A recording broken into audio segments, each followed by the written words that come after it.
Cher peuple d'Afrique, comme d'habitude, recevez nos salutations. L'Afrique est en train de faire son chemin peu à peu. Nous disons bravo à nos vaillants résistants et à tous nos martyrs. C'est dans ce cadre que, après cette attaque criminelle, barbare et lâche que nous condamnons vaillamment contre les forces de défense et de sécurité du Bénin, ainsi que toutes les autres attaques que nous dénonçons, nous condamnons fermement contre les Africains. Après cette attaque barbare et lâche, les forces armées du Burkina Faso ont vengé leurs frères du Bénin. Parce que d'après beaucoup d'informations que nous avons reçues, l'unité qui a été engagée dans ces massacres, dans ces carnages contre l'armée béninoise, cette unité a été neutralisée en grande partie, voire dans son entièreté, du côté du Burkina Faso par le bataillon d'intervention rapide 19, c'est-à-dire BIR 19 du Burkina Faso. Principalement, les combats ont eu lieu dans la brousse de Bogandé. Bogandé, c'est au Burkina. Ce n'est pas la première fois que l'armée du Burkina Faso, sous le commandement de son Excellence le capitaine, son Excellence Ibrahim Traoré, sous le commandement du chef d'état-major et de tous les autres officiers, mène des opérations dans la brousse de Bogandé. Cette fois-ci encore, ça a été couronné de grands succès. Et les cerveaux de l'attaque contre les militaires béninois, qui d'ailleurs,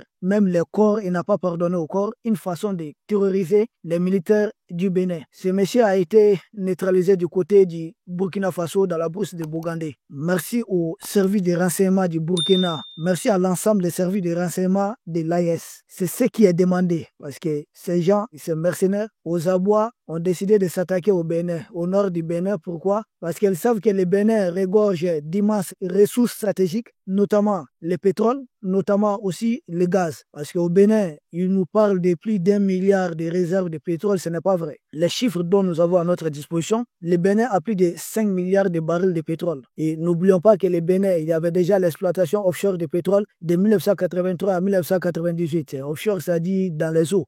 Le Bénin actuel a plus de 5 milliards de barils de pétrole. Il y a aussi plus de 91 milliards de mètres cubes en réserve de gaz. On voit ça en taille petit pays, mais qui contient d'immenses réserves. Nous l'avons tout en dit. Quand vous voyez les terroristes s'attaquer à une localité, c'est que c'est une localité qui a d'immenses potentiels en termes de l'énergie fossile. Donc, l'armée du Burkina est à saluer pour avoir réussi cet exploit grandiose. Le bilan, c'est quoi? Plusieurs terroristes ont été neutralisés avec leurs équipements. Plusieurs fusils d'assaut ont été récupérés, des lance-roquettes récupérés, des véhicules récupérés, d'autres moyens de communication sophistiqués à la disposition des terroristes ont été récupérés. Pour que cette opération puisse avoir un tel succès, il a fallu une coordination, en tout cas une collaboration très pointue de la part des populations et des FDS du Burkina Faso. Nous avions déjà, il y a quelques jours de cela, envoyé un message à Patrice Talon. Et c'est dans ce cadre que nous voyons qu'il y a une grande manifestation qui se prépare au Bénin pour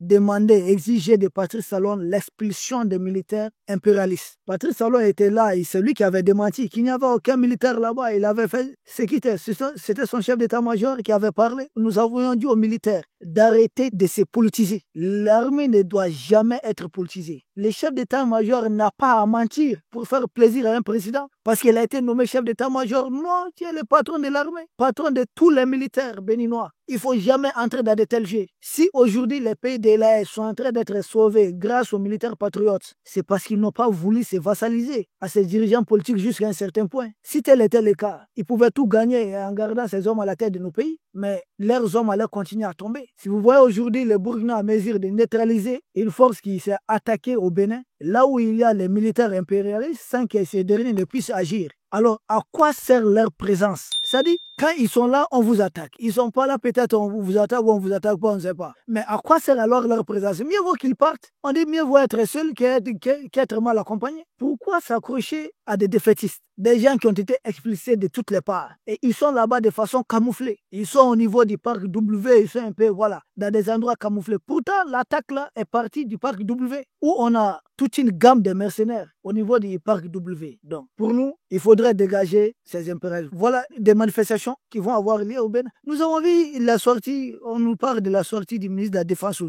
ne sait pas vrai ou faux, qui demande à Macron de s'assumer ou bien ils vont rejoindre l'AES. Vrai ou faux, on ne sait pas. Mais est-ce qu'il a même, disons que c'est vrai, est-ce que lui, il a même à demander à Macron de s'assumer? Le Bénin appartient à Emmanuel Macron. Ce sont les autorités du Bénin qui doivent s'assumer. notamment les ministres de la Défense. C'est quoi la politique de la défense et de la sécurité qu'il faudrait mettre en œuvre pour que plus jamais cela ne puisse se passer au Bénin? C'est ça la vraie question qu'il faudrait mettre sur la table. Quand on est ministre, on ne parle pas des problèmes, on résout les problèmes, on supprime les problèmes. C'est pour cela qu'on est ministre. On est ministre de la Défense, ok? Alors c'est quoi les plans? Les plans des talons, là, vous dites que vous allez discuter avec certaines communautés, c'est des problèmes de communauté. On vous dit les terroristes là sont des émissaires, c'est des envoyés, c'est des mercenaires. Pourquoi on les envoie vous attaquer? Pourquoi après avoir détruit les camps, ils se permettent de poser un tel acte contre les corps de leurs victimes? Pourquoi? C'est une façon de terroriser les militaires pour dorénavant que les militaires en tout cas se retirent pour que les militaires fuient la zone. Si les militaires fuient la zone, ça conduit à quoi? C'est une façon de démilitariser la zone. Or, si la zone est démilitarisée, elle échappe totalement au contrôle de l'État béninois. L'administration ne pourra plus se pointer. C'est comme ça qu'ils avaient commencé au Mali, au Burkina, au Niger. S'ils veulent démilitariser rapidement le nord du Bénin, s'ils démilitarisent, les populations seront à la merci. Et pour réussir un tel plan, les militaires mercenaires qui sont là-bas, qui à travers cette attaque vont pousser Patrice Talon à leur donner encore beaucoup plus de bases, à signer beaucoup plus d'accords. Et plus ils ont encore, plus ils s'implantent bien, ils démilitarisent la zone. Les richesses du sous-sol de la zone, c'est à leur merci. Et ils vont utiliser la zone pour s'attaquer au Niger ou au Burkina. Mais puisqu'ils savent que militairement, ils n'ont plus les moyens de s'attaquer au Niger ou au Burkina, néanmoins, ils vont réussir à démobiliser les militaires du Burkina et du Niger à cet endroit. Parce que nous serons obligés de garder beaucoup de militaires à cet endroit. C'est quelque chose qui n'est caché de personne. Nous le disons que Bernard Emier, l'ancien patron de la DGC, qui a été d'ailleurs sauté de ses fauteuils après avoir échoué à anticiper sur le renversement des Bazoum. Il avait dit en 2021 qu'ils vont s'étendre jusqu'au niveau des golfs de Guinée. Et précisément, ils avaient cité le Bénin, ils avaient cité la Côte d'Ivoire. Si aujourd'hui la Côte d'Ivoire, le Sénégal et d'autres pays sont encore épargnés, c'est parce que peut-être ils pensent qu'ils sont en train de profiter suffisamment de certaines ressources. Mais avec la génération qui dirige actuellement le Sénégal, Ousmane Sonko qui est en train de titiller petit à petit Emmanuel Macron, alors ça va conduire, ça va aboutir à quoi? C'est pourquoi les pays africains, nous devons nous donner la main. Il faudrait s'unir, il faudrait qu'on parle d'une même voix. Ils n'ont pas de dents uniquement contre le Mali, ou contre le Burkina, ou contre le Niger. C'est l'Afrique subsaharienne dans son ensemble qui est dans leur viseur. C'est ce qu'avait dit d'ailleurs son Excellence, le président Assimi Goïta, président du Mali et puis président en exercice de la Confédération de l'AES. Chez peuple d'Afrique, on est un peu dans ces cas de figure. À nous autres de nous mettre ensemble. C'est pourquoi nous avons salué la visite du président du Soudan, son Excellence le général El Bourhan au Mali. Parce que si nous parvenons avec le Tchad jusqu'au Soudan, le Soudan est au bord de la mer Rouge, si nous parvenons à avoir ces taxes, mais c'est l'axe de la libération de l'Afrique. Dans la mesure où le Soudan même produit beaucoup de ses munitions, des fusils mitrailleuses et autres, nous on a besoin d'une telle technologie, à les savoir-faire au niveau de la mine, notamment le Soudan regorge d'immenses réserves aussi d'or et de pétrole. De telles technologies peuvent profiter au pays de l'AES. Nous avons une très bonne coopération avec le Tchad et trouvons intérêt d'attendre le Tchad et le Soudan. Ça serait l'axe continu depuis l'AES, Tchad, Tchad au Soudan. Mais quelle autre valeur à la sorte des impérialistes pourra résister à cet axe stratégique? Je n'en vois aucun. Donc la libération de l'Afrique se dessine à travers ces couloirs. Et de l'autre côté, nous avons aussi le maréchal Haftar qui est déjà prêt à rejoindre notre axe stratégique. Or, qui a le Tchad est à la frontière avec la République centrafricaine, est à la frontière avec le Cameroun, est à la frontière avec le Nigeria. Comprenez ce que ça veut dire. Et surtout qu'il y a un pipeline de pétrole qui quitte le Tchad jusqu'au niveau du port de Kirbi au Cameroun et d'immenses réserves d'ailleurs de pétrole. On vient de découvrir cela au niveau de la région de Lembe au Cameroun. Tout cela peut profiter. On ne peut pas comprendre que le Cameroun, pendant tout ce temps, l'autre jour, j'ai vu un ami, un confrère d'Afrique Média, que je salue au passage, Fabrice Ndoum, publier le problème de l'électricité au niveau des Douala.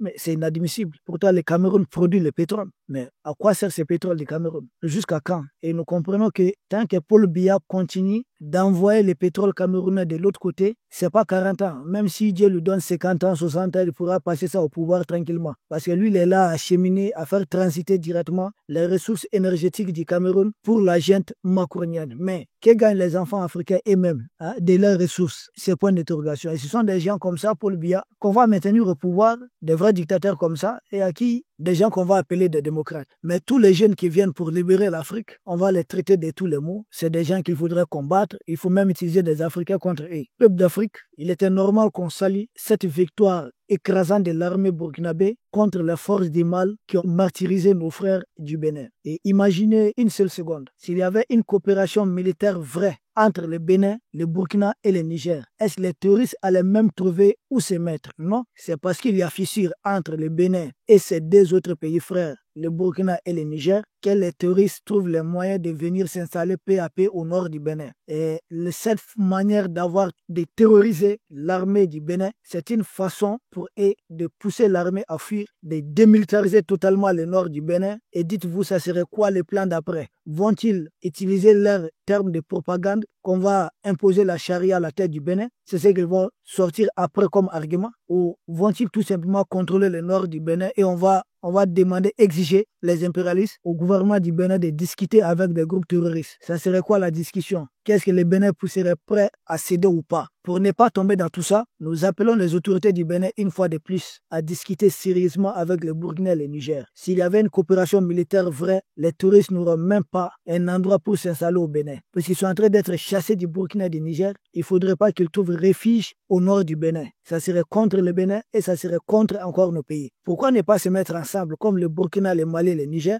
dans notre fameuse zone des 3 frontières? On les a écrasés à cet endroit. Donc dans la zone des 3 frontières, Burkina, Niger et Bénin, les 3 armées qui avancent ensemble, qui coordonnent les opérations, mais ça serait pour les écraser. Alors, qu'est-ce qu'on attend pour mettre en place une telle opération entre nous, Africains, au lieu d'appeler quelqu'un qui est au-delà de la Méditerranée, quelqu'un même qui refuse de donner des visas aux enfants africains, quelqu'un même qui assez souvent regarde des enfants africains se faire noyer dans la Méditerranée? Est-ce que vraiment Patrice Talon est convaincu que l'armée béninoise a tout à gagner dans un partenariat avec des gens qui ont été chassés du Mali, du Burkina, du Niger, chassés maintenant du Tchad et en train d'être chassés en partie ou bien totalement du Sénégal? Olingi Guema, il peut précipiter l'élection, mais ils ne vont pas les garder là-bas pendant longtemps. Les Gabon, ce n'est pas chez eux. Brice Olingi Guema, on te voit très bien. Donc, ça ne peut pas se passer comme ça. Le Congo-Brazza, ils peuvent garder de nous Sassou Nguesso. Depuis 1997, ils ont aux affaires là-bas. Mais même là-bas, le pétrole congolais, ça ne serait plus pour eux. Ça doit couler pour les Congolais. On est un peu dans ces cas de figure. Donc, il fallait saluer cette opération de BIR 19 du Burkina Faso. Nous suivons aussi, nous avons vu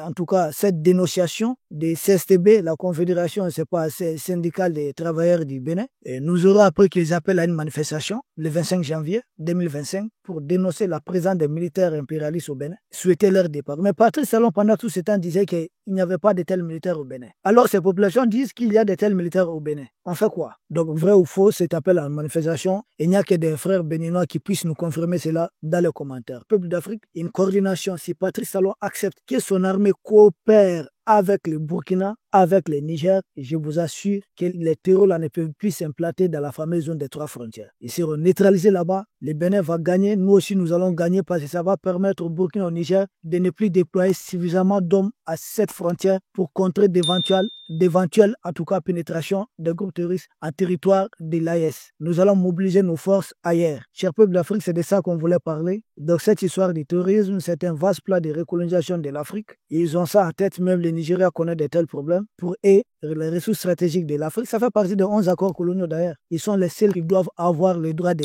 les exploiter et non les pays africains eux-mêmes. Si on veut les exploiter avec d'autres pays, pour que cela soit gagnant-gagnant, ils disent que ça c'est une menace contre eux. Ils nous envoient des terroristes. Ou bien on les laisse, si ce sont eux les exploiteurs qui doivent exploiter les impérialistes, on ne gagne rien. Qui gagne le Congo-Brazza, qui gagne le Gabon? Rien. Donc on les laisse exploiter ça gratuitement et à chaque fois qu'on veut changer de partenaire, ils nous envoient des terroristes en lieu et place. Qu'allons-nous faire? Nous devons nous préparer à écraser ces terroristes pour profiter des ressources que la nature nous a données. Peuple d'Afrique, nous vous remercions et à très bientôt.